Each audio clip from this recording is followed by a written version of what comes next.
So when I look back and I see some of you who are still very much so strong-minded and shouting this, your one Nigeria, one Nigeria, one Nigeria, I laugh. I laugh. You know why? You will know later. Some won't till they die. But many of you will know later that the worst scam sold us was one Nigeria. I used to like one Nigeria. I know I'm still going to use Nigeria passport. So are many of us like that. It's because that is how it has been. Programmed for now. In another few years, I will have the opportunity of holding the British passport. So I will have alternative. So that's something to look forward to.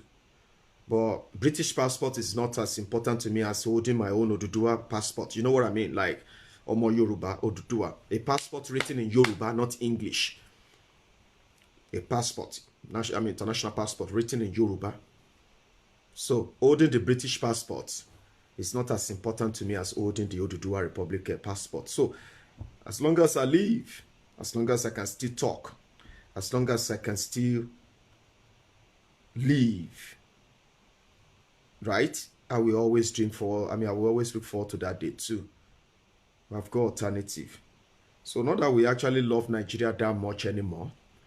When our forefathers joined Nigeria, they didn't join Nigeria as one Nigeria. They joined Nigeria as stakeholders from different regions who have their destinies in their hands. So if you are a Yoruba man today, and then you are very much speaking grammar, maybe because you have family members who are also benefiting from politics right now. I don't have any. I've never had one. I've never been one. I've never had any family members in any Nigeria politics, dead or alive. I have never been in one of them myself. So there's no point in me saying, oh, when you are there, why didn't you say this? I was never there. Never. Would never be. By the grace of God. So if I find myself in Nigeria politics from my own Odogbolu constituency or from my own Ijebu constituency in the future, I'll be that same representative from Ijebu who is asking Nigeria to break up.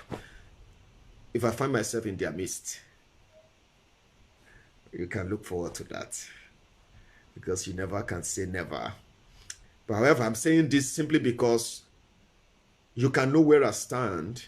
And then wherever you see me or find me using everything I have to fight for that same thing I believe in, you should know why. So our forefathers didn't join Nigeria as one Nigeria. They joined Nigeria as stakeholders from Yoruba land, from Igbo land, which is the Biafra land, from the Nupe land, which is those from the north. So they all came together to say, you know what, we'll call this place Nigeria. Yes, fine. Keep it. Nigeria, fine. But we are stakeholders here, okay? Everybody controls their own destiny from their own region. That was what our forefathers signed up for in 1957, 1959, and in 1960. That's what they signed up for. They didn't sign up for one Nigeria. If there is any Olori Buruku, one mad person that is speaking grammar, if you see his name that says anything, Tinumbu or whatever it's called, if you see any Olori Buruku, anybody from Yoruba land telling you about one Nigeria, they are just part of the scam. The day they get kicked out of the scam, they will start telling you about why Oduduwa Republic is next. Our forefathers didn't join Nigeria as one Nigeria. Tell it to your children. Stop telling your children to love Nigeria. Stop telling your children to love one Nigeria. There's never any one Nigeria. Okay? Our forefathers didn't join one Nigeria. Okay? So they joined Nigeria independently with their head high.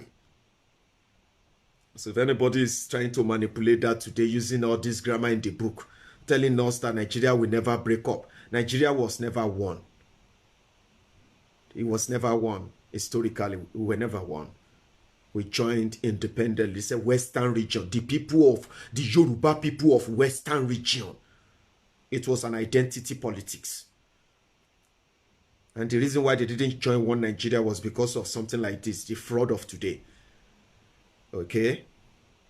Where a region will be dragging the rest of the country backward. Meanwhile, they shared resources from the other part of the country. which they waste away anyway. There was no one Nigeria. It was a scam. And that is why the poverty now is uncontrollable. When the rogues ruling Yoruba land want to give excuse, they will tell you that it was the Hausas that would not make it easy for them to develop Nigeria. Are the Hausas the ones who stop Tinubu from developing independent power projects in Lagos State for the past 20 years? You can abuse me, you can call me names, you can do all of that. But you can't change the truth, you can't change the fact. Calling me names will not actually even change the fact, by the way. Lagos State moved from generating 22 million naira every month. I mean, I think they said, 2 point something billion naira every month when Tinubu took over power. So today, Lagos State generating over 70 billion naira every month from revenue alone, 70 billion naira. What they are not telling you is that 30% of that money goes into the pocket of Alpha Beta, the company that is collecting the tax for Lagos State. 30% of 70 billion. Think about that. Think about that. So you can generate your own power in Lagos State. You can power, electricity. You are surrounded by water, but you're also being ruled by, by professional con artists, fraudsters. That's the reason why Lagos State is what Lagos is. You see, every other shagbeloju yo they are giving to you. All these fancy things they are telling you they are building. Ordinary transportation in Lagos State cannot be managed well enough to actually function like a 21st century city transportation system. You have, they started this 15 billion naira metro line in Lagos State in, I think it was in 2005 or 2006 by Tinubu.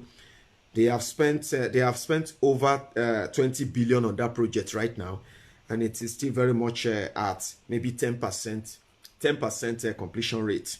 And you are a Lagosian. You can abuse Mayegun. You can call Mayegun names. You can do all of that. In fact, you can ask me that usual stupid question. Mayegun, what have you done for the poor man? Am I the one who made you poor? Shit, now me make you poor. Am I the one who is controlling your economy in Lagos State that made you poor? So why are you asking me what have I done for the poor? Those who are giving you bag of rice, bag of gari, sachet of Milo, have you asked them what they've done for the poor? Or, well, you want me to, from my own money, the money I work for, I should put it together, come down to Lagos State and start looking for the poor people, the people made poor and poorer by the people you would love to defend all the time. So I should bring my money, and then I start bagging gari, bagging small rice, bagging or putting a small kerosene inside the small top and start distributing it so that you can see me helping the poor. Your madness is just what do you call it? It's at the primary level. It will soon graduate to the full-blown madness. Stupid question. You didn't elect me to be your governor. I am not those who sign your budget. I am not working for Alpha Beta. I don't collect share of your tax. But because you are programmed that way, as an humbled slave, obedient fool, and a sophisticated moron, I am the one that should answer the question of what have I done for the poor. Now me make you poor. Go to those who made you poor. Or maybe your God made you poor anyway. Go and talk to that your God. Oshisko. So the money is there. They are frittering them away. He is buying himself lovely, turbos private jets. You love that when you see him come down from his private jet, Abi. You love that. When Tinubu walked down from his private jet, his Bombardier turbojet. Yeah, Ashiwaju, Ranka Dede, Ashiwaju of the Lagos. Baba, God, please make me like Ashiwaju, madman. Your madness is just at the primary stage, at the primary level. It's a matter of time you will soon enter market and you will know that. So he bought the private jet from the 450,000 naira salary of governor, or maybe it's 1.5 million naira salary at the time, as he called allowance. So he bought 50 million, 60 million dollars private jet. You that will carry Koroba to go and kill at where they are selling water. When I was living in Lagos State, we were going out to buy water. They still buy water in Lagos anyway. People still buy water. So you will carry down your Koroba to go and buy water, 5 naira per bucket. You will take that shower. At the end of the day, open your window because you need breeze. The heat too much. There's no light. Then you check your phone. You see Tinubu walking down from his private jet. You say, hey, Jagaban, one. Hey, Oko, everybody. Mr. Braining, the Nigerian brain box. And they tell you are mad, you are angry. You should be happy that someone noticed that you are mad. And they tell you. So we thank God for Amotekun launch. We hope the name Amotekun alone is scary. Miyeti Allah Ọlọ́run ní fire fún wọn. Ọmọ Yorùbá tó bá ń gbọ́ mi kó ṣàmì. Miyeti Allah àti Buhari olórí burúkú tọ́jọ́ tó ń fún wọn tó ń kì wọ́n láyà. Ọlọ́run ní fire fún wọn. So Miyeti Allah that was asking us that they want to be part of Amotekun. They want to build the same thing, the same Boko Haram, free Boko Haram are in the Nigerian army, Abi. Do you know that they don't burn any of them well now? To even think of coming down to Yoruba land, because it's like everybody is even Amotekun already in Yoruba land. If they grab you, anywhere you carry this, your mad stuff enter in Yoruba land now. Everybody is more or less like Amotekun. Everybody is Amotekun comrade. People will enter you, enter your cow, and nothing, nada go happen. That's the situation right now. And because of that, since the launch of Amotekun, the Fulani herdsmen attack in Yoruba land have reduced, crashed by 70%. No joke. Over 70%. Every day people send me pictures. By the way, let us sympathize with our people in Ebonyi. Something happened 2 nights ago in Ebonyi State. Over 20 people were butchered, massacred by Fulani herdsmen who invaded the village there too. Ebonyi State. May the soul of the dead, or may the soul of those who died rest in peace. 20 people killed in Ebonyi. People send me the pictures. They send me the videos. I couldn't share them. They are too graphic and gory for anyone to see. I couldn't watch them. I told her, my friend, my brother who was sending it to me, Mayegun, please, help us post this, help us share this, let the world know. I said, no.